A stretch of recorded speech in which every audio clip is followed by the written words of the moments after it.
This is chapter 4.5, and this is about the town of Placeholder, which is the town name for the Mary Sue book. The town of Placeholder is in the middle of nowhere. There's a funny story about the name, but you can probably guess what it is. It's one of those places that's boring but important, a significant breadbasket, a former oil town, and a hub of multiple trains that pass through it, change directions, and head out again. As a result, it really should have a lot of crime. Most hubs of railroads are hotbeds of petty crime, and it steadily gets worse and worse until they are filled with nightmares of people. Placeholder isn't like that. No one really knows why. There must be a reason, but it simply isn't so. It is the kind of place that has regional and state meetings simply by virtue of location. This virtue also leads it to have slightly more business than other surrounding areas. There's a bowling alley, 5 bars, 3 grocery stores. There are half a dozen fast food restaurants and 3 semi-fancy places. Maybe this story isn't so boring after all, or at least, if it's boring, it's not unimportant. 2 major railroads, unplanned, crossed in the middle of nowhere. This was back when this part of the world was empty, and a lot of land was just owned on paper, and no one really had ever even seen it, even though they owned it.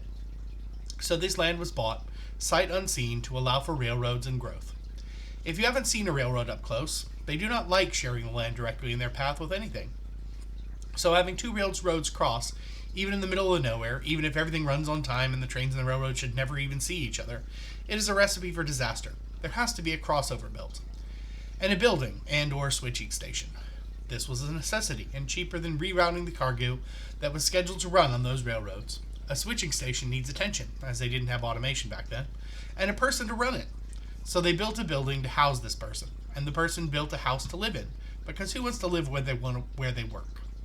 This person, nameless as they are for the purposes of this story, was a friendly sort and had to get supplies. So initially, he would travel the distances required and haul back supplies. He again was friendly and made friends with his suppliers. So they started bringing him supplies. And one of them had an attractive young daughter. She had fallen for the charms of this nameless railroad employee, and after some reasonable discussion, possibly relating to future children and such, there was a marriage, and shortly thereafter, the aforementioned children. Despite, or perhaps because, it was the middle of nowhere, it was also kind of equally distanced from everywhere.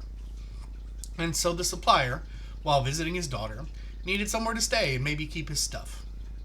So another house, and something resembling a warehouse, equally distant from lots of places, was built. By this point, it was almost a town.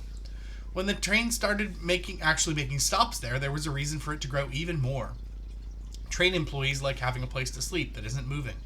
They like having a place to spend their time, especially with liquid refreshment. They might like some places that cook food for them, maybe some leisure. It was a town without ever even meaning to, because of a nameless railroad employee who was friendly. So when the government officials who dedicate towns and establish post offices came through, there wasn't really a name. And despite the fact that there was probably intended to give the name a name later, and it may have been just a joke, the town was registered as Placeholder. The locals don't really seem to get it, but outsiders think it's hilarious. Truthfully, though, the locals do get it, in the same way that retail workers get the hilarious jokes they hear 100 times a day about how the lack of a price tag means things are free. I'm sure it was funny to them about the time the town was founded, and listed, and showed up on maps, and became a minor tourist destination, then stopped being a tourist destination. But by the time the place was a transport hub, they were a bit done with it. And that's the town of Placeholder.